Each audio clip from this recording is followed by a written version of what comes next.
Good morning and welcome to Designing for Oomph iOS7.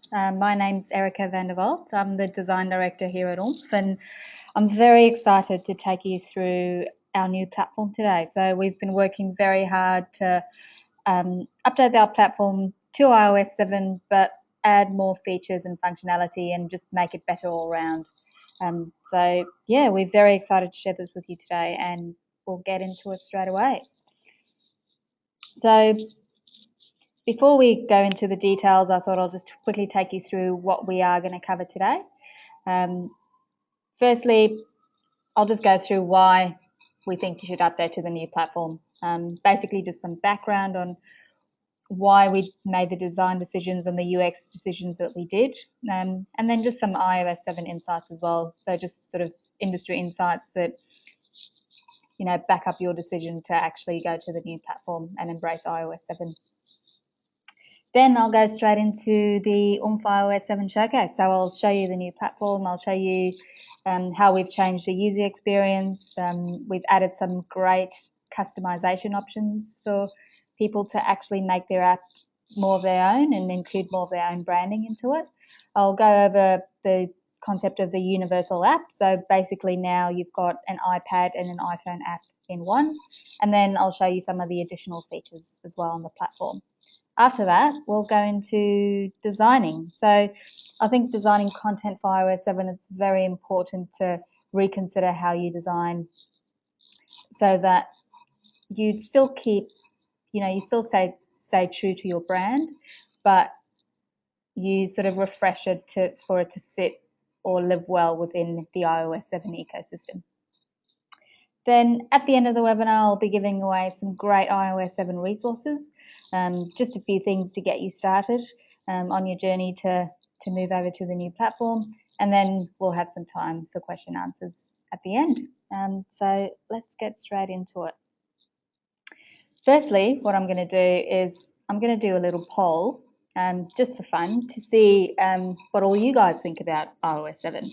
So personally, when I first started using it when it was launched back in September of last year, I suppose I was more in the middle. I liked it, but I wasn't convinced about all the icons that are just outlines and using Helvetica New everywhere.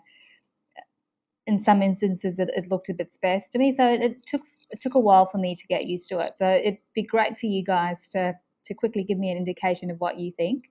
So I've launched a poll. If you look at your sidebar, there should be a little polls menu coming up. So if you can quickly vote on that, and the votes are coming through. And well, it seems like most of you actually felt like me. So 63% of you guys also said it's growing on you. So that's good. I mean, at least all of you don't hate it. If you all hated it, then it would have made my job today much harder. So that's great that, it's growing on you and you're open to actually embracing the new platform. So let's get into a bit of the background of what we were thinking, I suppose, when we were designing Oomph for iOS 7. Pretty much, like I said, personally, it took me a while to get used to the new look and feel of the platform and the new UI. And because of that, I think we sort of decided with Oomph that we'll go back to the drawing board and really think about what the role of Oomph is really. Because we had fears, I suppose, that everything's going to look the same. So if, you can see some of our storyboarding and icon ideas on the screen there, but it's very, very easily that your app just sort of disappears and becomes part of the Apple ecosystem and you lose a lot of your branding. And I suppose initially that was a fear, but when we sort of came back to it and started thinking about it a bit more, we realized that the content is the most important in the app. So I suppose the user navigation needs to be a no-brainer. So that should be intuitive. Users shouldn't get on a page and wonder where they should go next. It should be very intuitive for them to go through the content so that they can actually just focus on the hero, which always should be the content. And that's actually something that with Oomph we championed from the start. So we always wanted a platform for people to make it easy for them to bring their content to life. And I suppose with going back to the drawing board and looking at iOS7, we just cemented that idea again, that we're the shell for your great content, and Oomph is there to support your content and bring it to life. The other thing that we also considered, and the other thing that we also needed to think about, if you've been using Oomph, you'll know that it's been very iPad focused from the start, and it's only probably in the last year or so that we've been moving out into other platforms. And I think that's important because people want tailored solutions for different devices. So, you know, you might be looking at an app on an iPad, but you might be on the bus and you might want tailored content from that app on your iPhone. So we've got Oomph for iPhone as well, and that's where the universal app, which I'll go into a little bit more, that's where the universal app comes into play, and making your content available on as many platforms as possible so people can interact with your brand, you know, wherever they are, and make it easy for them to interact with your brand. So to back that up, I've got some statistics here about iOS7 essentially, and just the uptake on it. So I think this is dated from February 9th, 2014, and as you can see that 82% of users are already using iOS 7. So that's pretty much the majority, and it's, you know, just getting more and more. Basically, you need to know and consider that most of your users are already going to be used to this ecosystem. They've probably been using it for, you know, the last 4 or 5 months. So I think it's really important that you need to bring your app up to date. If you don't go to the effort to update, your app will very quickly look dated and old and just out of place, I suppose, in the new ecosystem. And like we've done here as well, it's a very good time to actually go back to the drawing board and say, what can we do better? What can we tweak? And it doesn't, when I go into the design, I'll show you, it doesn't have to be redesigning all your content and your whole app. You can just make small, easy tweaks to just refresh your app and bring it up to date. And, you know, just make it a joy for your users to use. So next, I'll get into the Oomph iOS 7 showcase. So I'll show you what's new. I'll show you all the exciting features. So first of all, we'll go into our library. As you can see, on the bottom navigation, my middle button's my library. So if you've been using Oomph before, what we've done is we've combined the Downloads tab and the Libraries tab. So before, you had a tab where you had all your issues that you could still download, and then your library were the issues that you've already downloaded. The way it works now is you've got one view of both of them, and you've got a few indications to let you know which issues you can still download. So if I scroll down, you can see on the Salapresh issue there's a little cloud, which means I haven't downloaded that issue, so I can tap and download that. There's nothing against the issue, so if we look at the training and development, the third issue from the right, you'll notice there's nothing next to it, so that means I've already downloaded the app. If you've got paid apps, so you might not have the little cloud, but you'd rather have a button that says buy now, or it might be a button that says, you know, $4.99. Then in terms of testing and design, so if you're designing, you can see up here, we've added in proofing, so you can pretty much see this is a proofing issue. There's indications of being. So in terms of designing as well, if you're testing your app in Oomph, we've also added those indications that this is a proofing issue, so you can see the green buttons over the top of my covers means these issues are still in proofing and I haven't published them yet. And similarly, if you've got a side-loaded issue, you'll have something in there that says this is a side-loaded issue. So that's more if you're a designer and you're testing. All right, so the next thing I'll go to is the home or the featured button, and I'll do it in portrait mode.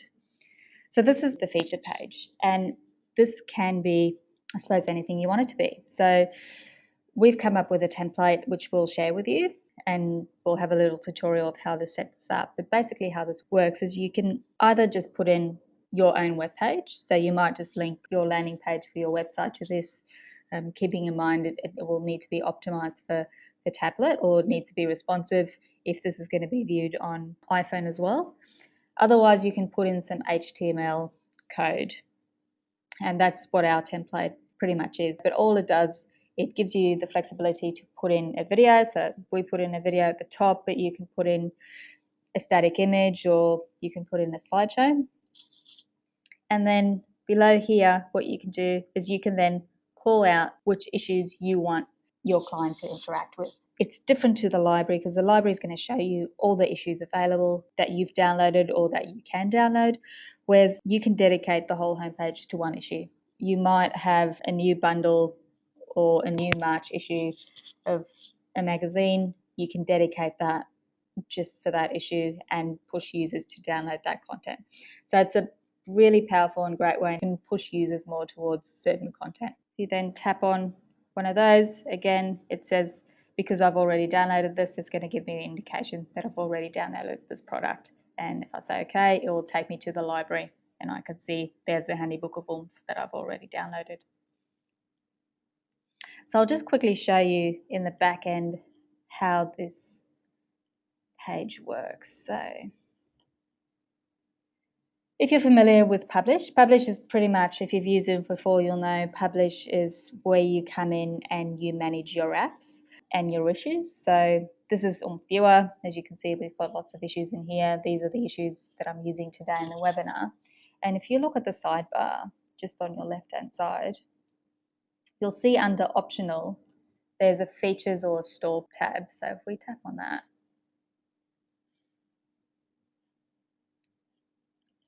basically here you'll see your HTML template. So if you're not a coder like me, this might look very, very daunting, but it's not really that bad. It's not, you won't have to, if you're using our template, you won't have to go in here and rewrite code. All it is essentially is replacing a few links.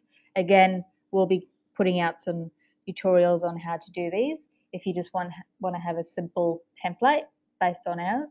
Otherwise, of course, you know HTML well and you can code your own template. You can put this in here quite easily. One thing to remember with this is if you include any images, videos, all that sort of stuff, they will need to be hosted on a server somewhere. So they're not actually built into the app. What you'll need to do is, whether you have them on your website or have them on other server, Oomph needs to be able to get those images. So they're not built in at the moment. Then the other alternative, like I said before, is you can simply just put in your website. Say you just want to add your website. You can just add in that URL, and if it's optimized for tablet, or even if it's not optimized for tablet, it will show up. I think that's another powerful thing to think about, that you can update this daily if you wanted to. So it's not tied to an app update where you have to resubmit your app to Apple, wait for it to be approved. You know, this is almost like your little marketing window for your app that you can update all the time, say once a week, update it with different content, send a push notification to your users saying this is new, download this, and you're driving traffic back into your app. All right, so that is the features page. And we'll go back in to the last one, which is our favorites. Favorites in version 24, favorites were called collections, but they pretty much have the same function. So all it is when you browse through different bundles of your app or different issues, you can bookmark some pages and you can put them in your own collections essentially. So making up your own content bundle that you can look through. And this, it doesn't only have to be from one issue, it can be from multiple issues across your app, and gives your user that flexibility to actually make a personalized issue of the content that they really like. And I'll show you once we go into the content navigation, I'll show you how to do that. Then if we have a look at the top right, you'll see our little hamburger, or the three lines. That's your global navigation.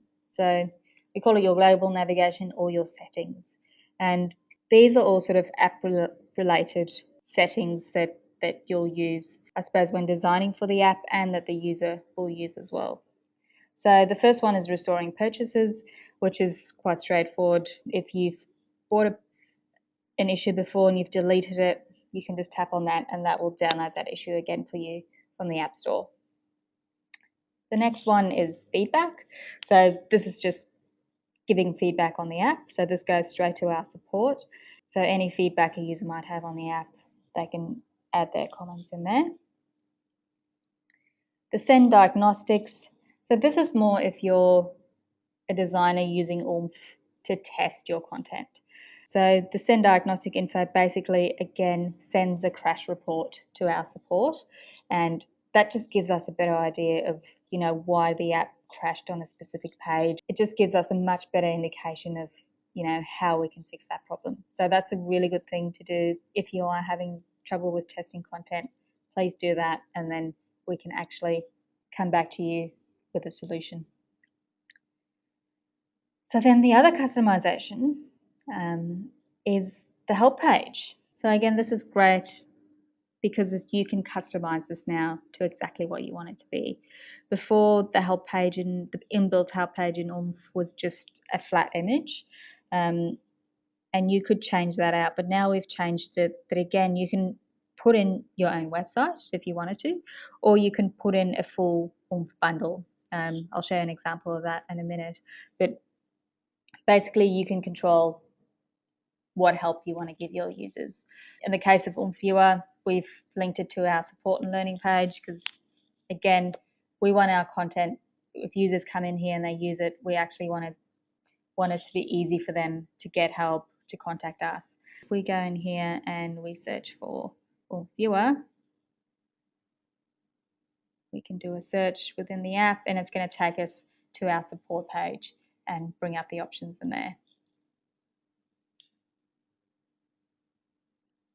The other thing we've done as well, we've linked it to new videos. So again, if you're using this as a designer, as a design tool, again, it's going to take me to, these are all audio and video, and I can tap on my in-page video and it's going to bring up a page with the video of exactly how to do it.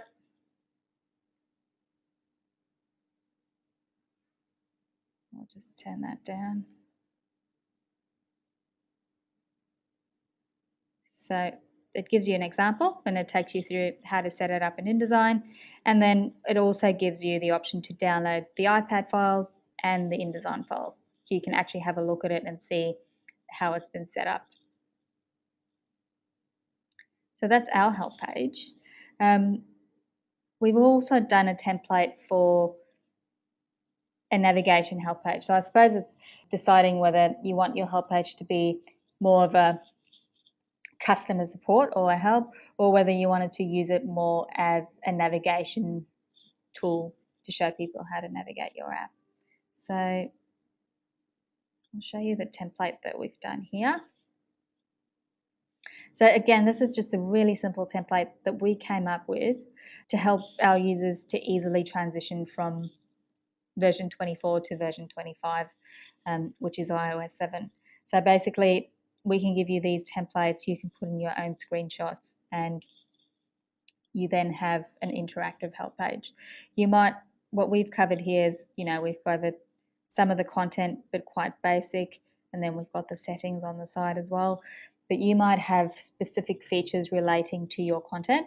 So you might want to add a little feature tab in there, and we'll include that in the template as well. So if you want to dig down a bit more into your specific features of your app, you can add it to this template as well. All right, so the other thing I'll quickly show you, in terms of your library, we've got the edit button at the top right as well. So if you wanted to delete issues, you can just select them. So I can select that sales and element, and I can select the brochures and catalogue, and then at the top left, I've got my little trash can, and I can delete my items in there. So that's the app navigation, or I suppose the global navigation. I'll now go into showing you the in-content navigation. So I'll just open up a test issue in here. So as you can see, straight on the page, there's the content only, and that's what we want. We want it to be focused on the content without any other sort of distractions. Again, if you wanted to bring up navigation, you tap once on the screen and you're going to see at the top, if you wanted to go back to your library, you can go back there to your library. Otherwise, we've got our global navigation that we had in the library or in the app view as well. But you'll notice that there's a few more options at the bottom there. So these options, again, you need to be signed in to use these options. And again, they focus at designers that's actually using Oomph Viewer to test their content. To sign in first, obviously you need a login and password. To get that, you can just go to our website and you can sign up on our website, and then you can use that sign in to actually sign into Oomph as well. Underneath sign out, you'll see reload content. That's exactly what it says. It's just going to reload all your content. So you might have added thumbnails or indexes and you want to reload your content. Then underneath that, we've got prepare for publishing, which before was called proofing. So if we tap on prepare for publishing, you'll see this little dialog come up. And basically what you need to do, you can enable or disable pinch and zoom. So the reason we decided not to make it standard is because I think a lot of people already design their apps for iPad, or in the case if you're going down the iPhone route, they'll be designing the app for iPhone as well. So you don't necessarily have to have pinch and zoom. So that's why we've made it optional. So you can choose whether you want it on and off. And then you've got your little circle icon at the top left. And then all you need to do is you press that, and it's going to start generating your thumbnails, and it's going to build your indexes in the background of your app. So we'll just give that a second to load up. So basically how this works, again, if you're new to Oomph, we're building these indexes because we've got this issue uploaded to our publish account. And I'll quickly take you back into publish. So this is publish, and we can go to our content.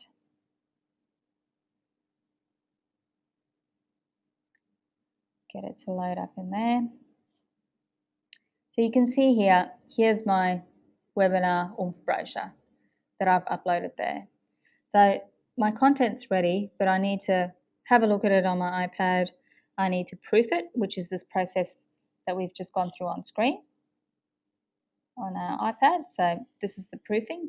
And now I need to upload these assets back to publish so that I can then publish my issue. So I'm going to tap on the little cloud icon on the top left, and as you can see, I've got loads of proofing issues. So I'll just go down and select my webinar Oomph brochure, and then I can say upload, and it's going to upload my new thumbnails and indexes to that issue. So once that's uploaded, I can then go back into publish and publish my app. So you'll see in here, I've proofed it already, and now I can say publish and make available to users. So that's just the proofing process. So going back to our settings menu. So the other thing that we've added to the app is kiosk mode. So kiosk mode, pretty much, if it was in version 24 as well, but we've just added a few more options to it. So basically kiosk mode, you might have an app in store, like a retail app, or you might have an event app, and you might put this app on a stand and leave it there, and you want people to come up at their own leisure and interact with the app. So basically you don't actually just want the app to be there and just be on one screen, because that's not really going to invite users to come and use your app. So that's why we've got autoplay, and you have page delays as well. You can make the app cycle through all the pages at different intervals. So you can set it at 5 seconds, 15 seconds. The other thing as well, so once someone comes up and they interact with the app, kiosk mode will stop, so it won't be cycling through the pages, so they can sort of interact with the app, delve into your content, and then when they walk away and the app is idle, say for 2 minutes, then the kiosk mode will kick in again and it will start cycling through it, through the content. After that, we've got QA mode. So QA mode is, again, if you've been using Oomph, you'll be familiar with this, but it's just a way to test your content, and it gives you a few options to troubleshoot or test content to make sure, while you're designing, to make sure everything works fine. So firstly, you can show hotspots. That's pretty much just to show the interaction on your page. So I'll go to an example where we've got some hotspots, and we'll bring up our menu. And if we say show hotspots, you can see it's bringing up all my hotspots in green on the page. That way you know where you've placed interactivity on your page. So we can hide that again. Then we've got another option in here called UI and rendering. This is pretty much, again, when you're designing, you want to be able to, because I suppose all app settings are not the same, so you want to be able to go in here and say, okay, I'm again designing a kiosk app, but I don't want people to be able to swipe from one page to the other, like we're doing like that, but rather I want to disable swipe navigation. So once I've done that, I can't swipe to the next page. So you might have various reasons of why you want to do that. You might have a menu at the top that you want people to tap, and you want them to navigate your app a certain way and not necessarily swipe. So that would be the reason why you might do that. There's other options like show the status bar and not show the status bar. The status bar is pretty much just at the top there where you can see the time and you can see my internet connection and the battery life. That's the status bar, so you can choose to hide or show that. You can pretty much disable your navigation toolbars, so that's just our navigation at the top and the bottom that you can either enable or disable. And again, social sharing, you can enable or disable social sharing, depending. I'll take you through where to find that as well, but you can add or remove that. Hotspot feedback is, again, just when you're testing, it just shows you, you can see there, if I tap, it brings up that grey box over my hotspot just to make sure the hotspot's registering.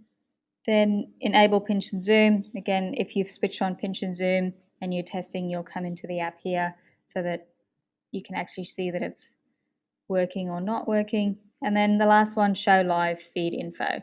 That's pretty much if you're designing a dynamic app. If you've got an app and you've got content coming through a CMS, you can actually show that live feed info coming in, so you know that the app's actually fetching new content. And then the last one is simulator version. So this is just, say your current app is still on version 21 and you haven't updated to version 25 and you're using Oomph Viewer to test. So you'll just make sure that you're testing in version 21 instead of version 25. All right, then we'll go back and I'll show you the bottom navigation. So like I said, top navigation is still very much to do with global navigation, although we've got some extra settings down here in terms of testing.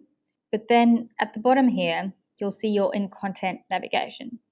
So the first two are pretty straightforward. They just forward and backwards. If you're anywhere in the app and you've gone to the next page, but actually I want to be back on the last page, you can just use those arrows to go forwards and backwards. The third icon you have is just going back to the cover. So if I tap that, that's just going to take me back to the start of the content. Then for those of you that have been using Oomph, you'll notice that our scrubber bar, our thumbnail bar, is missing from the bottom. So what we've done is we've incorporated it all into a contents pop-up. So basically this is really great because it serves as a contents page on its own and you can access it from anywhere in the app. You don't have to go back to a contents page and then have to try and find where you were before. So depending on the type of app that you design, you might decide not to have a contents page at all. So this could replace your contents page. If you have a look, you've got your thumbnails, and then you've got your name of your section. And what it does, the description, it takes the first text that it can see on your page. So I'm just using lorem ipsum, that's why it's all gibberish. But basically, it takes that first description that it sees on the page and it will put that in your description. The other great thing, if you enable search, you can also search your content. So I can search for car, and it's going to bring up all the sections that's got the word car in it, which is probably all the sections that we've got on this app. All right, and then the last one is your social sharing. So as I showed you before, you can actually turn this off if you wanted to. Otherwise, basically you can share this on iMessages, email, Facebook, Twitter. And what it does, by default, it will just say this is a really great section from Oomph Viewer, give you a screenshot of that page. But you can customize this as well. So if you decide that you want certain text in there and a certain image in there, you can actually customize that as well. Then the last thing is add to collection. So that's the favorites that we were talking about before when we were in the app view. And basically, like you can see here, I can either create a new collection. So I can say, I want to call this my best cars. And if we go back into that, you can see I've created a new collection in there and I can save pages to that. So that's a quick overview of the new app. The next thing we'll do is we'll go look at the content and pretty much how you can design content or tweak your content for iOS 7. I'm going to use a case study from one of our clients, My Food Book. So they've actually embraced the new iOS 7. They're on their way to update in about a couple of weeks' time. And I thought this would be a good example, just to show you they've just done small tweaks to refresh it and make it look part of the new ecosystem.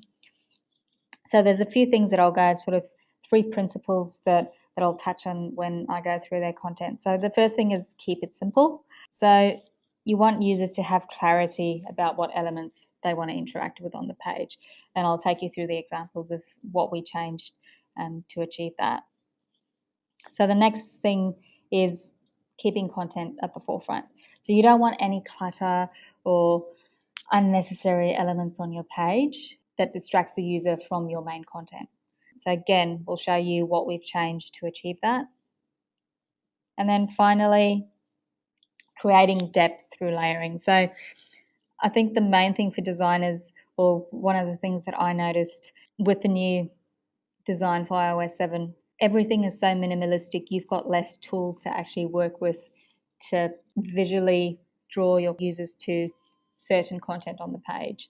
So, you don't have textures or drop shadow or, there's all that sort of stuff that just been thrown out of the window. So you have to be smart about how you actually bring certain content to the forefront. So depth and layering is a really good way of doing that. It's something that Apple does really well as well. So I'll again show you a few examples of how we've done that. So what I'll do is I'll take you into the My Food Book app.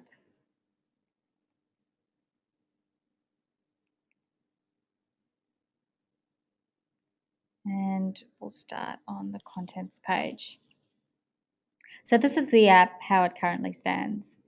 And we'll just wait for that to load up. As you can see, basically it's quite a simple contents page. This is a partner book, so they've got some ads on the side there.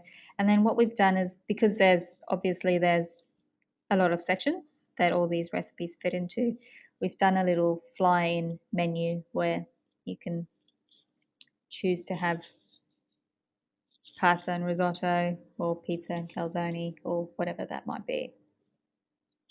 So at the time, that was a good solution. You'll see on the side there as well, we made use of textures. There's some drop shadows in there as well, which again at the time was suitable for what we were designing. But I'll take you through the new designs and just show you why we've changed a few things. So again, this is a section page.